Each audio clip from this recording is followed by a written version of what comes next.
Welcome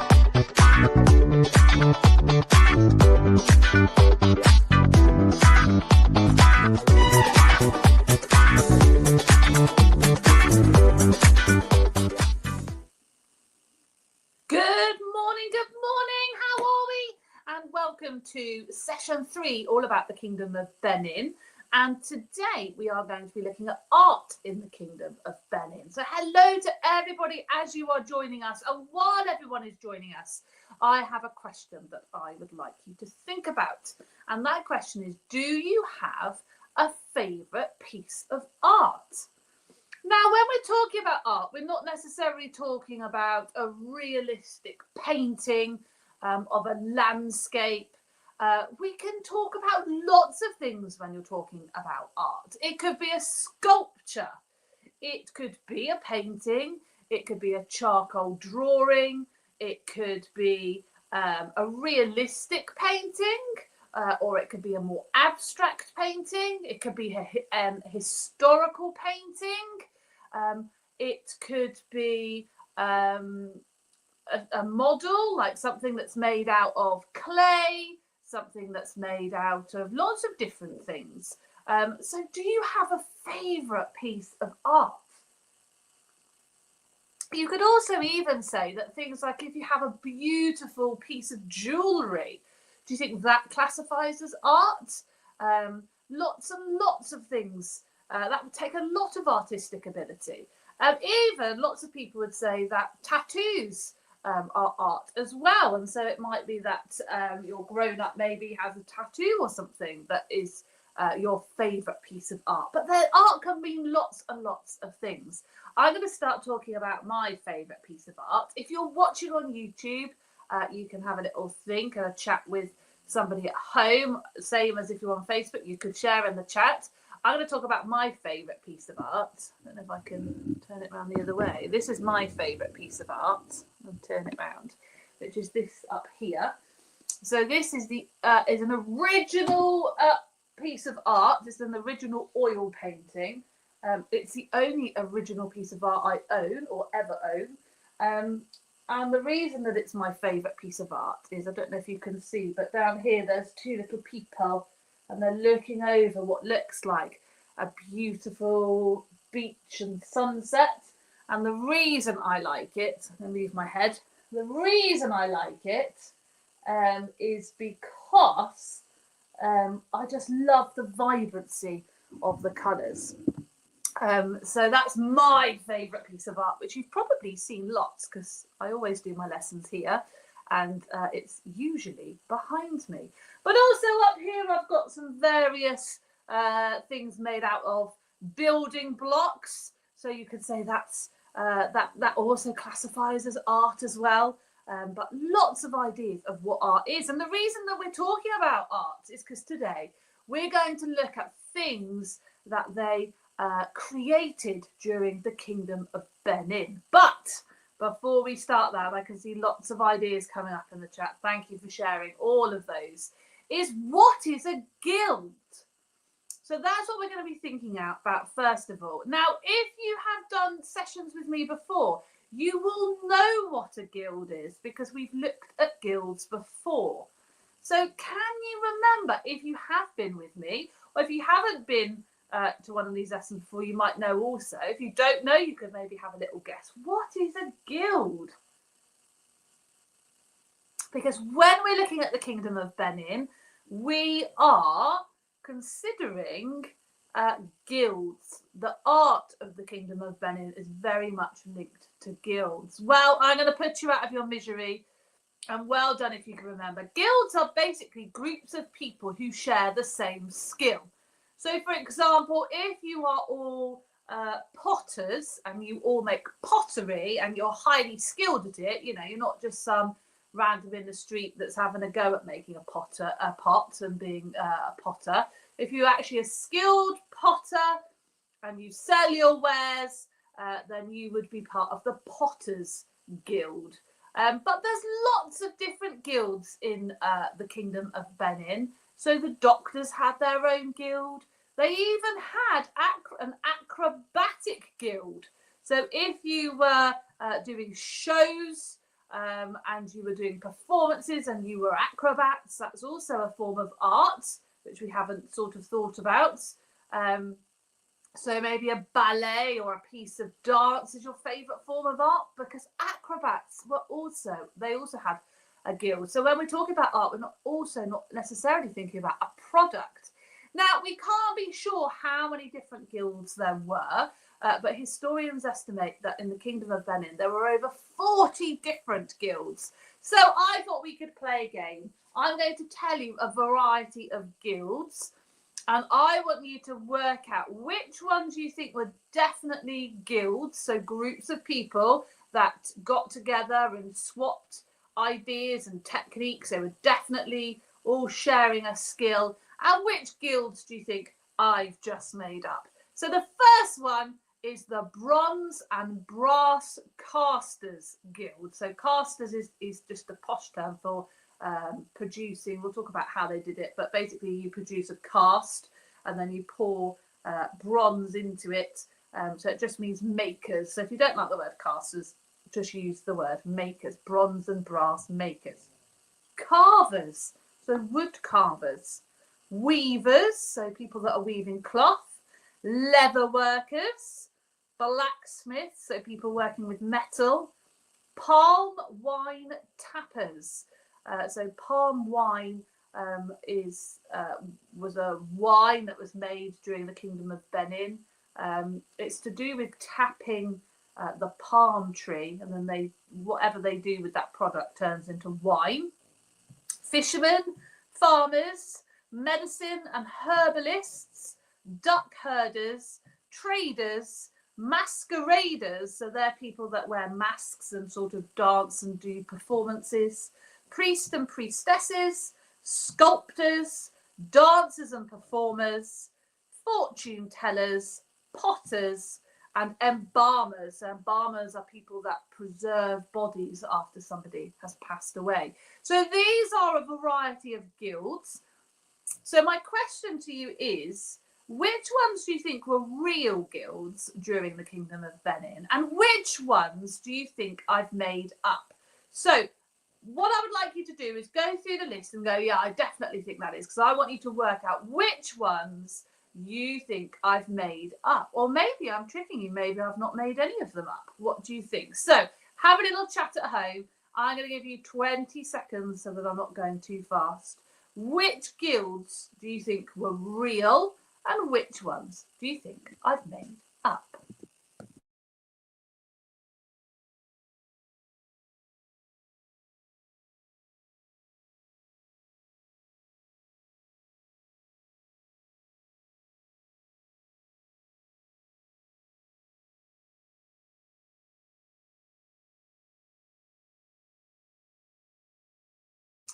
Right.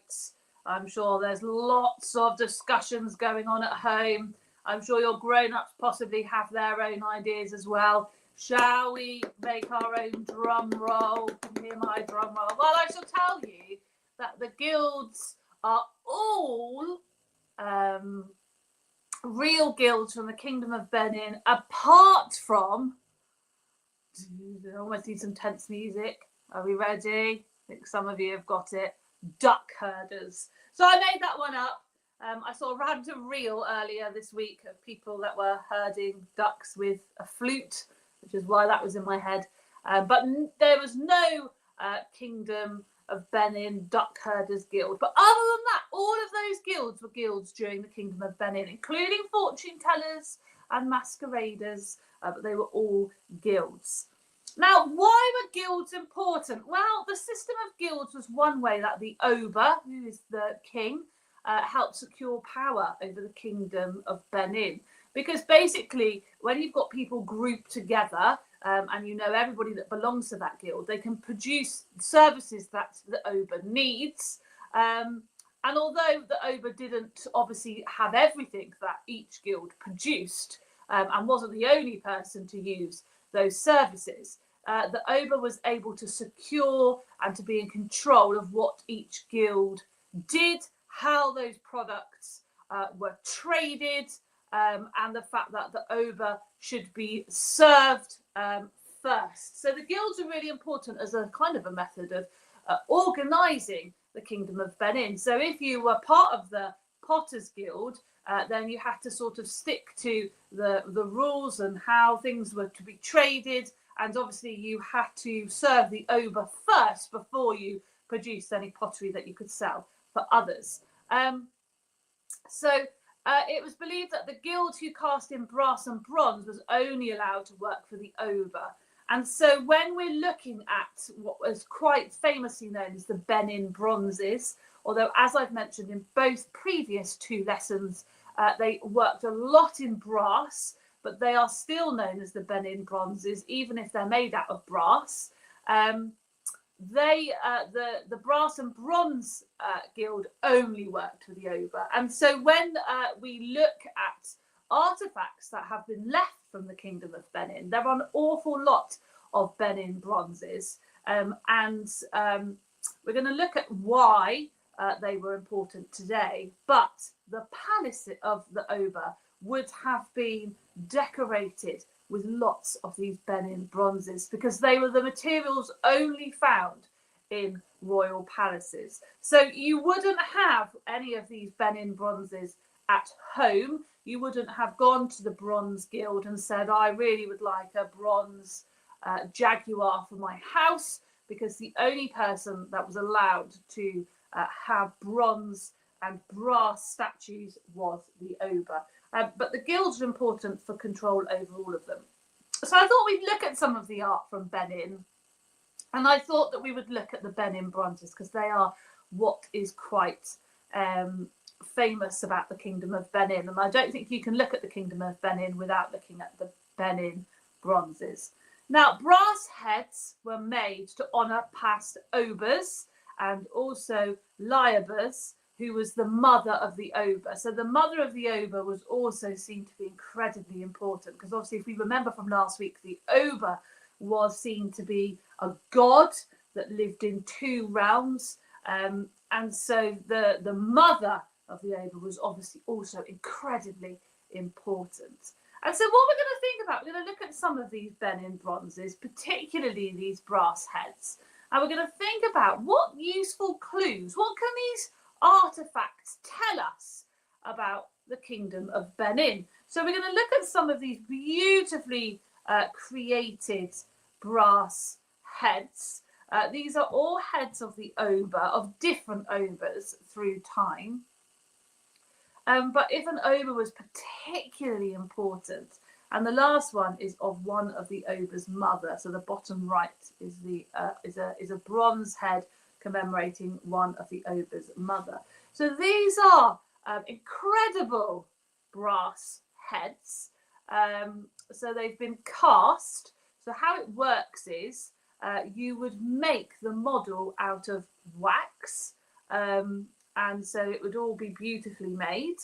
And then what you would do, I've actually done this. We did this as a home ed workshop once. It was really hard. But basically, you make a sculpture out of warm wax. So not like liquid wax. It's almost like modelling clay, but it's wax. And you make your model, and then you let it dry so that it dries hard. And then you cover it in clay, and then you bake the clay so that the clay is very hard. And then basically what you have is you have a mould, and you need to make sure you have a hole at the top, but then you make your molten metal, be it bronze or brass, and then you pour it into the clay mould, and the heat melts away the wax, which drips out, and then the wax has obviously left the sort of mould inside the clay, and then you let the molten metal cool and harden, and then you break away the clay. As I said, we have made this. I've done this with my children at a home ed workshop. It is really hard, and so I have absolute respect for these Benin bronze and brass artists for making these. So let's have a think. What do you think it tells you about the people of Benin? So obviously it tells you that the oba was incredibly important because lots of different obas were created in brass. But I'm going to give you 30 more seconds to think about what else does this tell you. Are you ready? Have a chat at home. Off we go.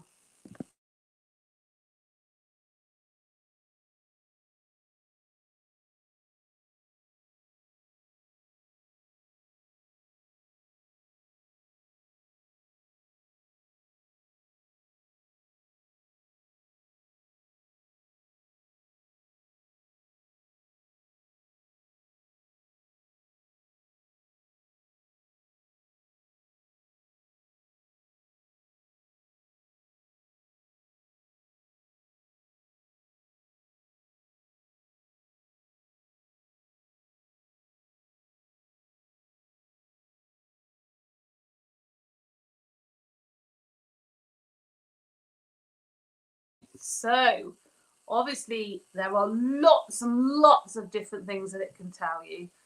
They give us lots of important information about the past. So let's see what ideas we may have come up with. So I can see lots of different ideas. I'm sure lots of you have been chatting about this at home too. But for the very first obvious thing is it tells us that the Edo people, the Kingdom of Benin people, crafted with brass. Now, brass is an alloy, which means it's a mixture of metals. It's a mixture of copper and zinc. And so we look and we see in lots of different civilizations that they craft with bronze. That's quite a popular metal to cast with. But it shows us that they were obviously also casting with bronze, with brass.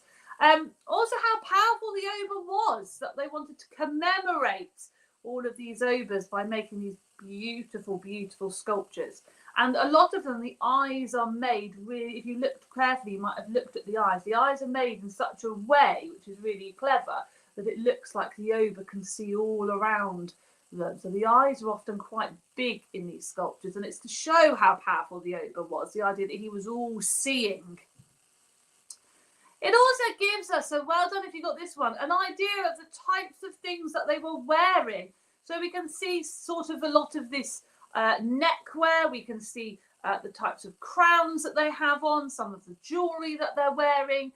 The mother of the oba looks like she's got coral or some sort of other decoration around her crown. So it gives you an idea of what types of crowns and neckwear they were wearing. And also it tells us from a geographical perspective how much metal they had available to them, how they were trading, the amount of brass that they had over time, because as you go through the period, these statues tend to get a bit bigger. And as we've sort of said already, how greatly skilled these craftspeople were, and using the materials that they use. Because as I've mentioned, I tried this, and it's really, really hard. I should have tried to find the thing I made because you would laugh at it. It was just I was just really bad at it. Now they use lots of materials. We've talked about brass, but they use lots of other materials. So I've got 3 clues here, and I want you to see if you can work out what other materials they might have used. So this one says this was used as a material as the people of Benin believed it kept evil away. As it was so precious, you could only use this material to make things for the royal court. So that's an easy one to start with. The second one is it was believed to be a precious gift from the sea god or Loken. To show his importance, the oba were dressed completely in this material. Important chiefs were allowed to wear this material as a bracelet or necklace. So something that could be worn as a full in a full costume by the oba, or something that could be worn by his advisors in bracelets or necklaces. And the last one, this material is viewed as a symbol of strength, as it's incredibly tough and robust. Necklaces and bracelets of this material was worn by the oba, and his throne was decorated with it. So what do you think the other 2 materials might be? And can you remember what the third material is? It's quite tricky, isn't it? So I am going to give you some clues. Obviously the second one is the gift from the sea god. That might give you a clue as to maybe where it's come from. But there were three things that were used by the people of Benin. The first one is coral. Now, coral is actually living. It's a marine invertebrate. But coral, if you've ever looked at footage underneath the ocean, coral is often really vibrant and beautiful colours. Ivory, which is a hard material that forms tusks in elephants and walrus, and brass, which is made, as we've said, by mixing copper and zinc. So which one matches with which?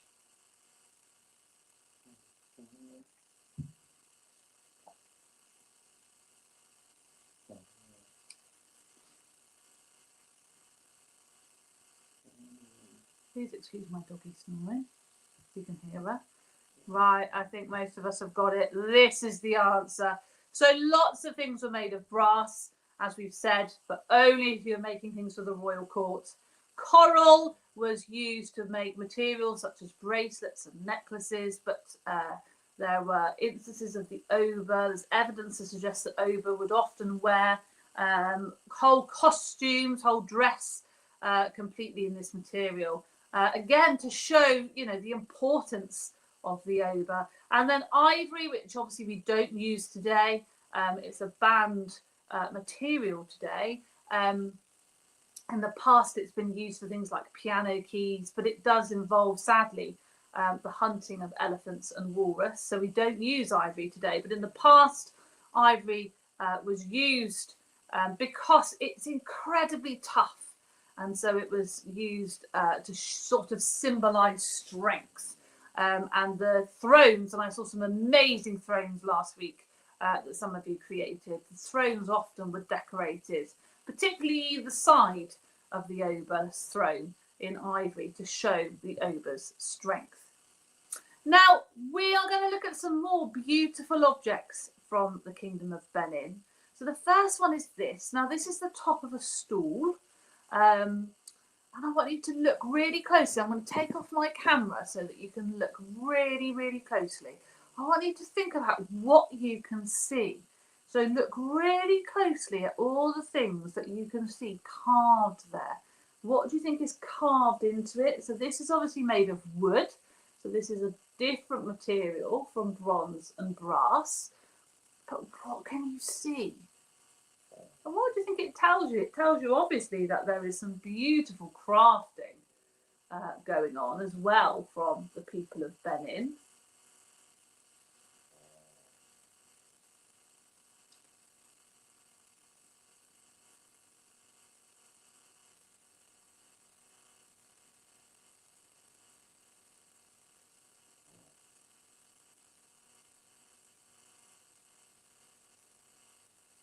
So let's have a look. Now, lots of real hawk eyes will have noticed that either side of the sort of what looks like legs of this stool, you can see what looks like the oba.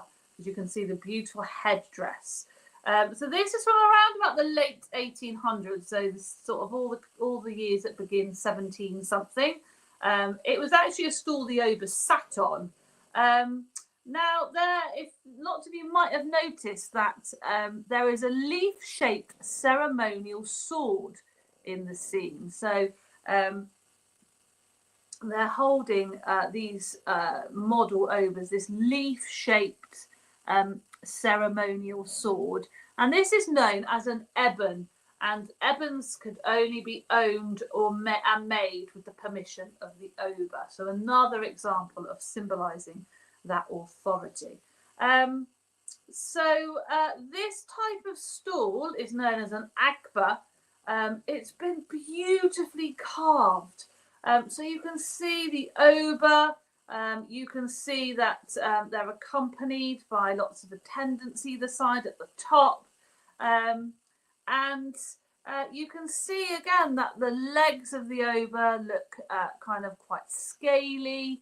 Look to make him look like a mudfish, which is what some historians believe, because remember we talked about mudfish, the fact that they can live in the water and they can live on land, like the Oba is from. They believe that Oba was a god, but that he could also live on earth. So beautiful carving. Now this is another example of Benin bronze made of brass, this one again, but this is more of like, rather than a statue, this is more of a panel that you would place on the wall. So again, what can you see and what do you think it tells you? So again, who do you think's in the middle? What do you notice they're holding? What can you see at the back? I think this is beautiful. I think this is one of my favourites. Benin bronzes.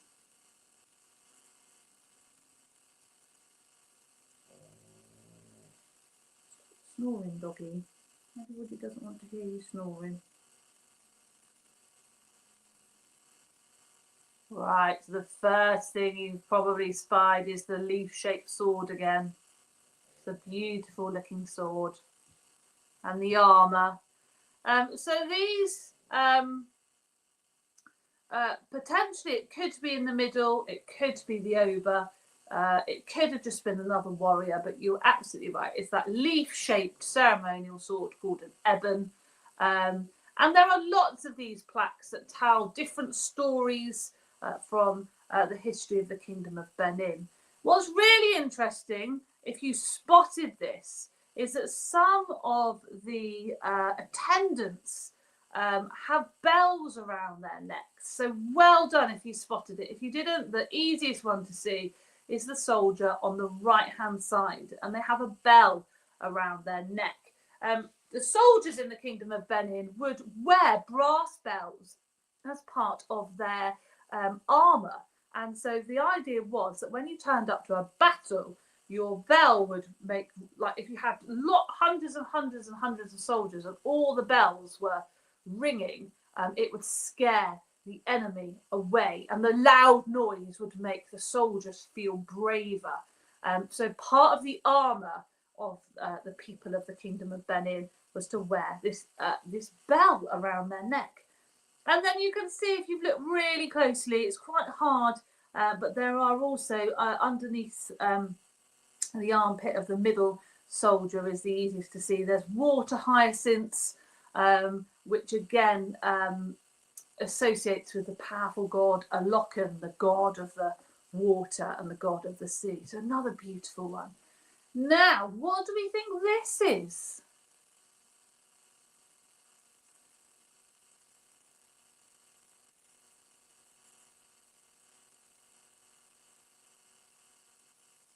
And what do we think it's made of? And again, what does it tell you?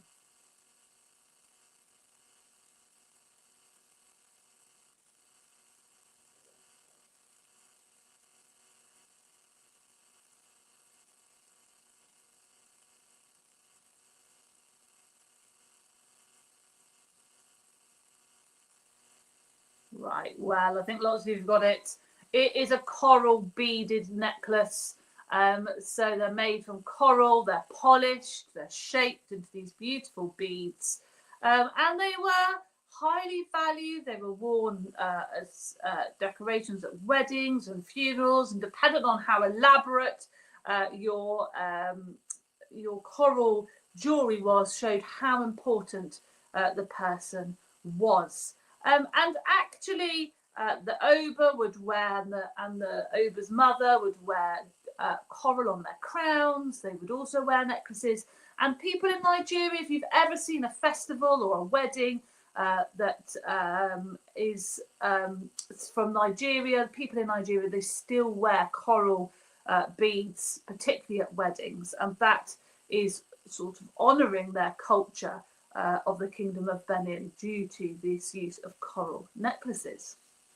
So we're going to finish by playing a true or false game. So we've looked at this beautiful art and all the things it can tell us. And I want you to work out whether or not I am telling the truth or not. So do you think all this beautiful art that we've looked at, does it tell us about what materials the people of Benin were using. Do you think that's true, or do you think that's false? You could write a T or an F in the chat if you want to play along live. That's true, absolutely. Does it show us the talent of the craftspeople? But does it tell you how talented and skilled they were? It absolutely does. So that one is also true.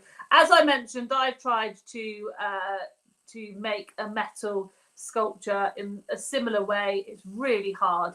But the other thing to do is go and look and see whether you can find some examples of. So a lot of those heads were cast at the same time as the Tudor era in England. So maybe go and look at some Tudor jewellery and see or Tudor sculpture, and then compare it, because I think it will help you even more appreciate how talented the people of Benin were. They tell us which Oba was the most powerful of all.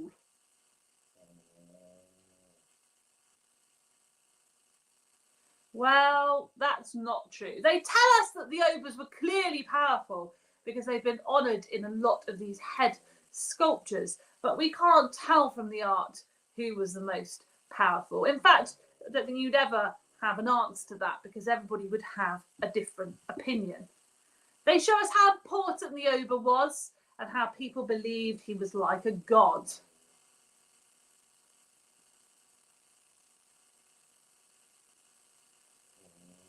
That's absolutely true. Well, I don't know if you've got that one right, because obviously we know that lots of these materials were only for the Oba. We've talked about the fact that lots of these materials adorned his thrones and his body to show his power and his importance. They tell us some of the symbols that were used to show the power of the Oba. Stop snoring. Can you think of some of those symbols? This is absolutely true. So we looked at the leaf-shaped sword. We looked at the fact that ivory was used on the throne. We've looked at coral. We've looked at the fact that lots of stuff was linked to the sea god. So that's absolutely true. Oh, and the bells, the symbolism of the bells. They tell us objects that were actually used in the Kingdom of Benin. So you can see physical examples. So, for example, the Oba sat on a stool. We know this because we've got these objects. Is that true, or is that one false? That's absolutely true. They show us their understanding about metal production because they're using bronze and they're using brass.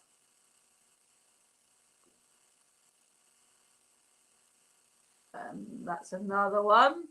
They give us a sense. That's another true one, rather sort of fluff the answer to that. They give us a sense of what the Oba's palace might have looked like, as the bronzes were used to decorate where he lived. I think that's true, or whether that's false. It's absolutely true. They tell us how happy the Oba was because of all these beautiful things. Well, that one is false. Nobody can tell that from art. But the art of the Kingdom of Benin tells us lots and lots of information. And as I said, do go and research and look more into the Benin bronzes. There are so many of them, and they are absolutely beautiful. We will be revisiting, looking at the end of lesson 5 about the Benin bronzes, because they are very controversial, because a lot of them are held by museum collections outside of Nigeria. So you will find, if you go and look at some more of these Benin bronzes, you will find discussions about that. And we are going to cover that, not next week, but in week 5 briefly, about why these Benin bronzes are incredibly controversial. It's very, very relevant and sort of something that is very current about museum collections. If you want to do more activities linked to this, then do go and check out the Time Explorers Kingdom of Benin planning pack. You'll find it in the link below or to the side of this video. There's lots of activities, including sketching your own Benin bronzes. which you can find in the pack. Anything you do, please do go and share over on our Facebook page, because in our Facebook group because I love to see it. Have a lovely week. Next week we will be looking at what life was like for the ordinary people and the Oba, what day-to-day life was like in the Kingdom of Benin. Have a lovely week. Thank you so much for joining us, and I will see you again soon.